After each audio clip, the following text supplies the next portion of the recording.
Hello students, as we know that in last class we already started the employment chapter, and in today's video class we will continue with this chapter. Hope so everyone once read out the definition of employment.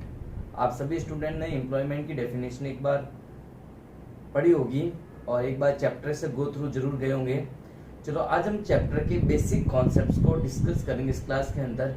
देखो बेटा, जो मैं आज class में जो discuss कर रहा हूँ, what ever I will discuss in today's class is one of the very important. और इसके अंदर से क्वेश्चंस आज जो अपन टॉपिक डिस्कस करेंगे सीबीएसई बोर्ड के अंदर, इसके अंदर से दो क्वेश्चंस क्रिएट हुए थे. एक वैल्यू बेस्ड क्वेश्चन क्रिएट हुआ था और एक डायरेक्ट क्वेश्चन क्रिएट हुआ था एम्प्लॉयमेंट चैप्टर से. तो आज जो अपन टॉपिक डिस्कस कर रहे हैं अच्छे से आप सुनना. आप एक बार वापस बुक को यदि आप रीड आउट भी कर लेंगे, आप आई रीडिंग भी कर लेंगे, तो आपको एकदम 1 सेकेंड के अंदर आपको चीजें समझ में आ जाएगी. So we can continue with the employment chapter. हम एम्प्लॉयमेंट चैप्टर से कंटिन्यू करते हैं. In last class we discuss the employment definition. हमने लास्ट क्लास के अंदर एम्प्लॉयमेंट की डेफिनेशन डिस्कस की थी, राइट? उसमें हमने क्या डिस्कस किया था? What was the definition of employment? We discuss employment means if any person doing any economic activity for their livelihood or earning some wages or salary. कोई भी बंदा कोई ऐसी एक्टिविटी, इकोनॉमिक एक्टिविटी कर रहा है जिसके बदले में वो अपने मींस मतलब रिसोर्सेज या सोर्स ऑफ लिविंग, वो उसके लिए काम कर रहा है या उसके लिए वर्क कर रहा है और उसको उसके बदले में वेजेस और सैलरी मिल रही है, उस बंदे को हम एम्प्लॉयमेंट की डेफिनेशन रखते हैं. और मैंने आपको लास्ट क्लास के अंदर मींस का मीनिंग बताया था. One of the most important word means. आप जो डेफिनेशन लिखते हो तो मींस वर्ड उसके अंदर आना क्या बहुत ज्यादा जरूरी है. मींस वो ऐसे सारे रिसोर्सेज जिसके लिए वो काम करता है, जो उसकी जिंदगी में सर्वाइवेंस के लिए उसके लिए जरूरी होते हैं. जो अपने पॉवर्टी चैप्टर पढ़ा कि मींस क्या होते हैं. Education one of the most important है, health one of the most important means है, food one of the most essential element of the means है. ठीक है, तो ये सारी चीजें हमें एक लाइवलीहुड यानी हमारी जिंदगी सर्वाइव करने के लिए हमें इन सब चीजों की जरूरत पड़ती है. तो कोई भी बंदा एक सिंपल वे ऑफ जॉब कर रहा है या वो अर्निंग एक्टिविटी कर रहा है, इकोनॉमिक एक्टिविटी कर रहा है, उसके बदले उसको पेड किया जा रहा है, दैट पर्सन इज टर्म और under that person will be treated under the definition of employment. उस व्यक्ति को अपन एम्प्लॉयमेंट की डेफिनेशन में ट्रीट करेंगे, राइट? तो एम्प्लॉयमेंट की डेफिनेशन अपन ने लास्ट क्लास में भी डिस्कस की थी. अच्छे से आपको समझ में आई होगी hope so. Next basic concept of chapter. इस चैप्टर में सबसे मोस्ट बेसिक कॉन्सेप्ट क्या है जो आपको दिमाग में रखने हैं और जिनको आपको ज्यादा, ऐसे कौन से फैक्टर्स है इस चैप्टर के जो एम्प्लॉयमेंट को लेकर अपन उनको समझते हैं और एम्प्लॉयमेंट की टर्म्स के अंदर ये फैक्टर किस तरीके से स्टडी किए जाते हैं. सुनना अच्छे से. देखो, पहला फैक्टर है worker. What is the definition of worker? The definition of worker is same as the definition of employment. ठीक है कि एम्प्लॉयमेंट और वर्कर की डेफिनेशन क्या एक तरीके से सेम ही है, लेकिन employment, what is employment? If a person is working, that is the employment. If a person is working, it means that person is the worker. If person is working and getting the wages or salary or is earning for their means, it is that person is the term, that person is under the employment definition. And if person is working, it means that person is the worker. वो person क्या है? Worker है. तो worker क्या है? तो worker is an individual. कोई भी व्यक्ति वर्कर हो सकता है who is involved in some economic activity to earn a living.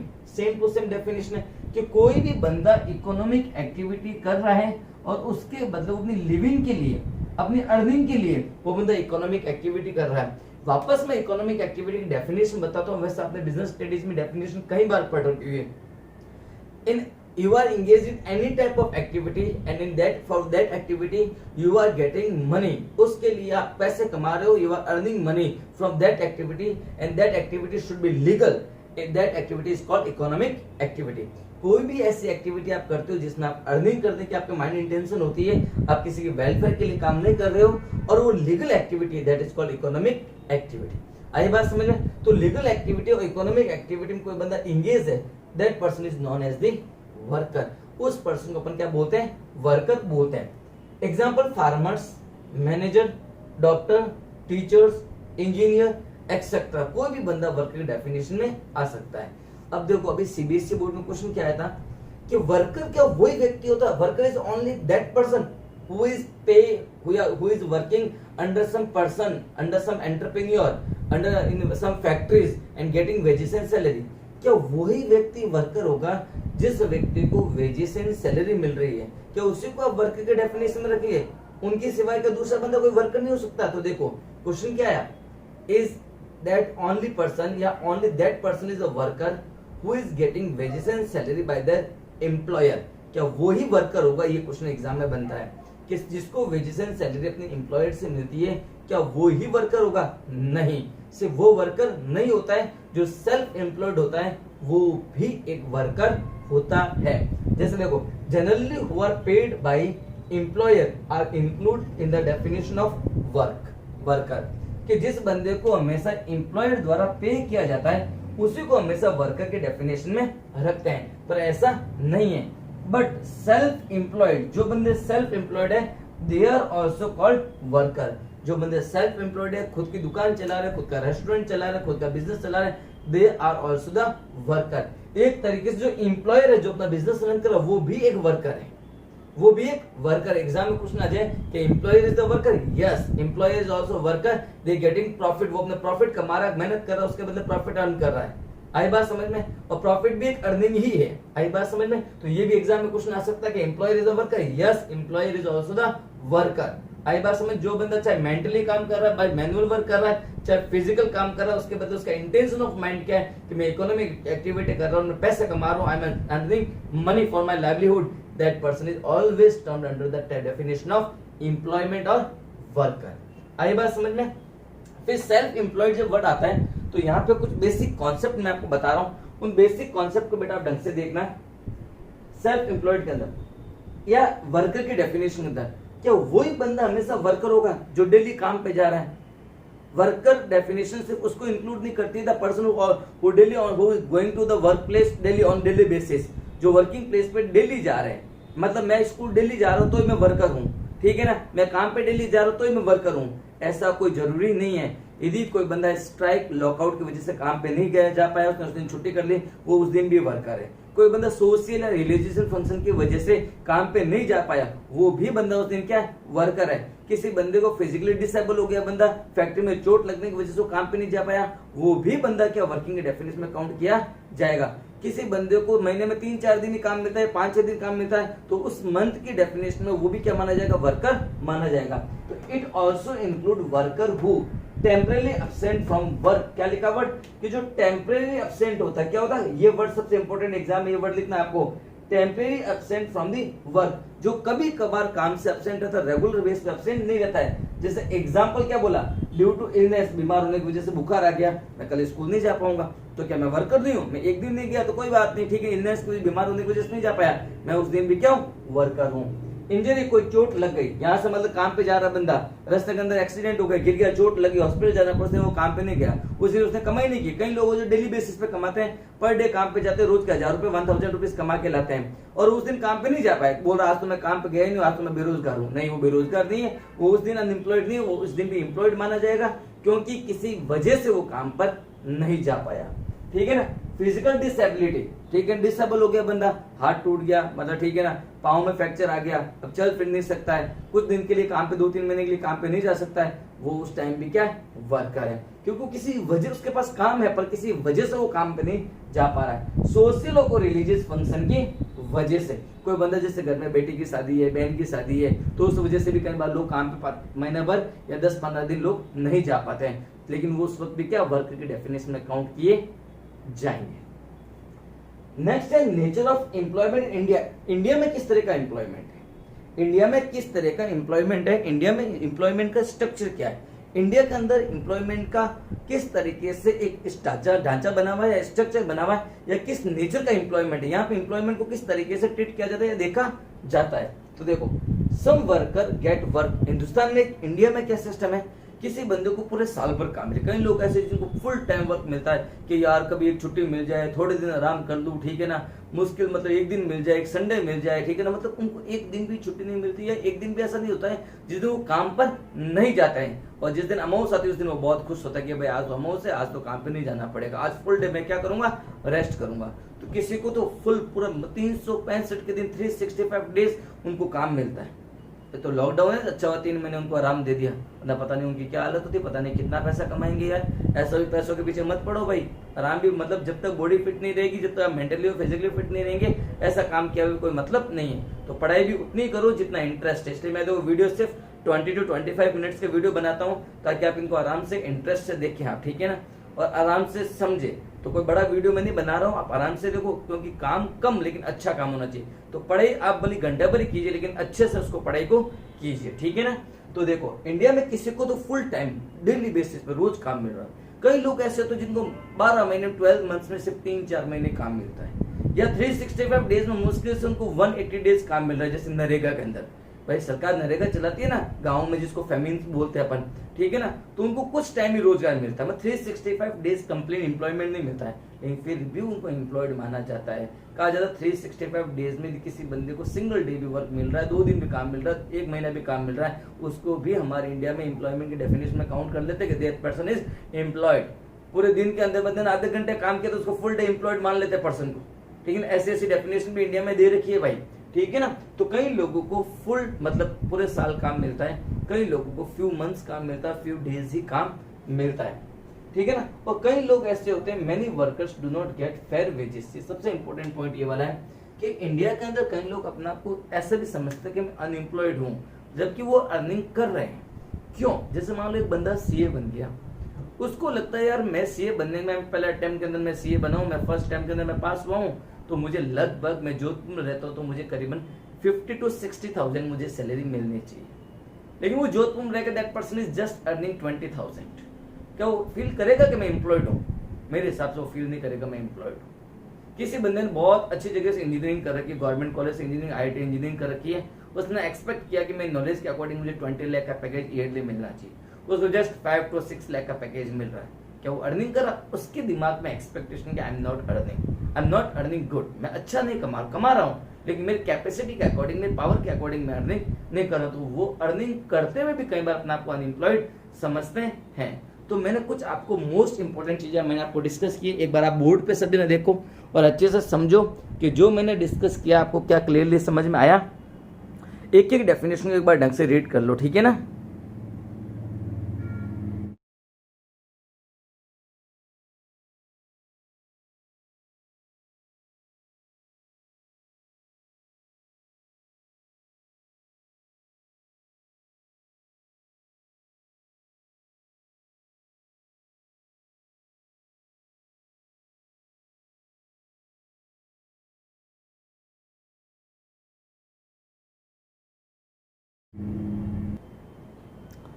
चलो अपन ने अभी क्या डिस्कस किया था, nature of employment in India अपन ने डिस्कस किया था।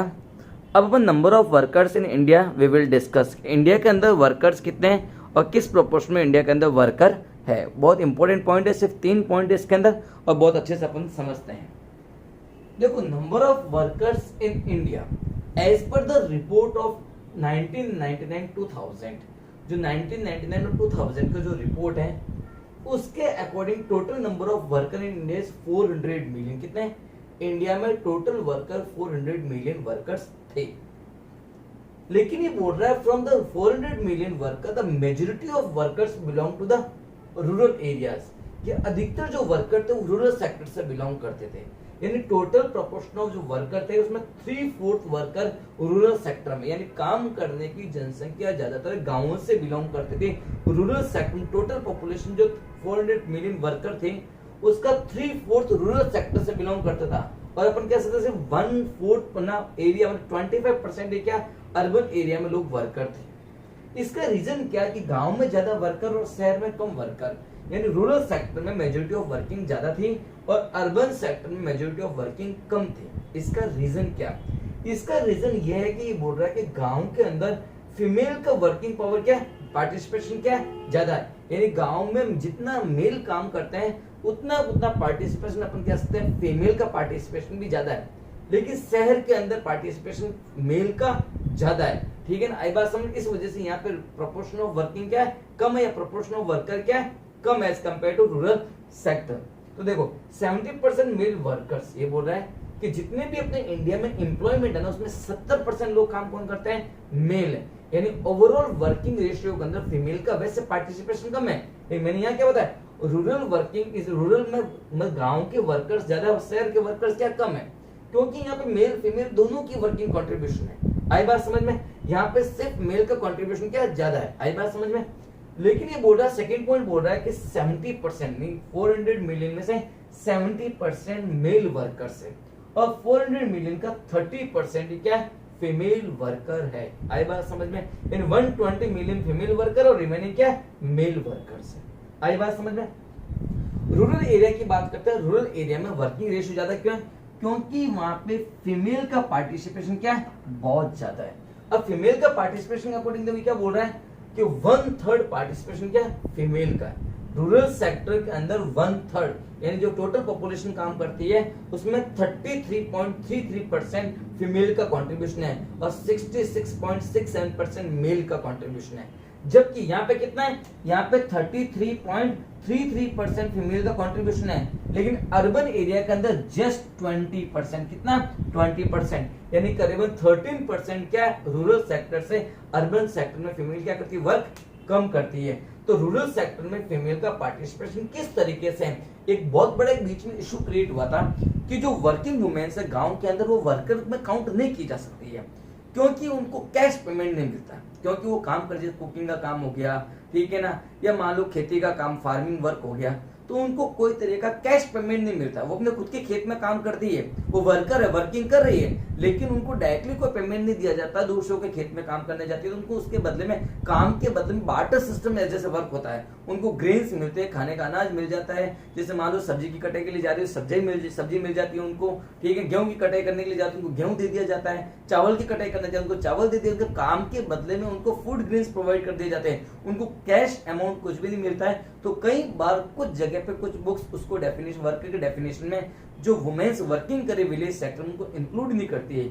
लेकिन लास्ट रिपोर्ट के अकॉर्डिंग की बात हुई कि वो जो फीमेल्स जो गांव में वर्क कर रही है, they are getting earning also in form of different types of commodity. अलग अलग कमोडिटी फॉर्म उनको अर्निंग मिल रही है, बोले उनको कैश पेमेंट नहीं मिलो। आप कोई काम कर रहे हो, आपको काम, जैसे मान लो सपोज करो आप वर्क पे जा रहे हो, आपको 5000 रुपीज मिल रहा है। आपको 5000 रुपीज ना मिलकर आपको जिस चीज की जरूरत है वो 5000 के बदले आपको चीज दे दी जाए और वो 5000 उसकी वैल्यू है, तो आपके लिए क्या हो, एक तरीके से वो अर्निंग तो हुई है। तो जो फीमेल्स रूरल सेक्टर में वर्क कर रही है वो भी क्या मानी जाएगी, वर्कर मानी जाएगी। तो एक बार जल्दी से किसी को लिखना है तो ये लिख भी सकते हो आप, ठीक है ना। आप स्क्रीनशॉट लेकर, ये जो मैं पढ़ा रहा हूँ ना, इसको मैं शॉर्ट्स बहुत सिंपल नोट्स बना के मैं बता रहा हूँ आपको, आप कॉपी में इस तरीके से इनको लिख सकते हो। तो एक बार बोर्ड पे अच्छे से देखो जो मैंने पढ़ा है अभी, आपको अच्छे से समझो इसको, जो भी पढ़ाया गया आपको, ठीक है ना, अच्छे से समझो इसको। चलो स्टूडेंट्स, अपन ने जो भी डिस्कस किया था सबको समझ में आ गया होगा। तो वो अपना कंप्लीट वर्कर, जो वर्कर की डेफिनेशन होती है वो अपन ने डिस्कस की थी। अभी भी अपन क्या कर रहे हैं, एम्प्लॉयमेंट के बेसिक कॉन्सेप्ट को डिस्कस करें। तो बेसिक कॉन्सेप्ट में अपन सबसे पहले नंबर 1 जो अपन ने डिस्कस किया, दैट वाज द वर्कर। तो वर्कर क्या होता है, वर्कर की डेफिनेशन में कौन इंक्लूड होता है और किसको वर्कर की डेफिनेशन में इंक्लूड नहीं किया जाता है। रूरल सेक्टर का वर्किंग एम्प्लॉयमेंट क्या रेशियो था, अर्बन सेक्टर का वर्किंग एम्प्लॉयमेंट रेशियो क्या था, ये अपन ने वर्कर के डेफिनेशन में डिस्कस किया था। तो अब अपन सेकंड बेसिक कॉन्सेप्ट डिस्कस करें, लेबर फोर्स। लेबर फोर्स का न्यूमेरिकल भी एग्जाम में आ सकता है, ध्यान रखना, लेबर फोर्स का न्यूमेरिकल भी एग्जाम में आ सकता है। तो लेबर फोर्स का मीनिंग समझना। लेबर फोर्स का मतलब होता है जो भी बंदे, the person, the people who want to work and who getting work, whether that is employed or not। Labour force का मतलब क्या होता है, जो भी बंदा काम कर रहा है, जिसको काम मिला हुआ है, या जो बंदा काम करना चाहता है, the person who want to work but there is no availability of work, मतलब वो लेबर फोर्स में। लेबर फोर्स का मतलब होता है, जैसे मान लो टोटल मिला के, यहाँ पर समझना, टोटल पॉपुलेशन मान लो सपोज करो 300 पीपल की, कितनी है, बस पूरे वहां पे मार्केट में 300 लोग अवेलेबल है।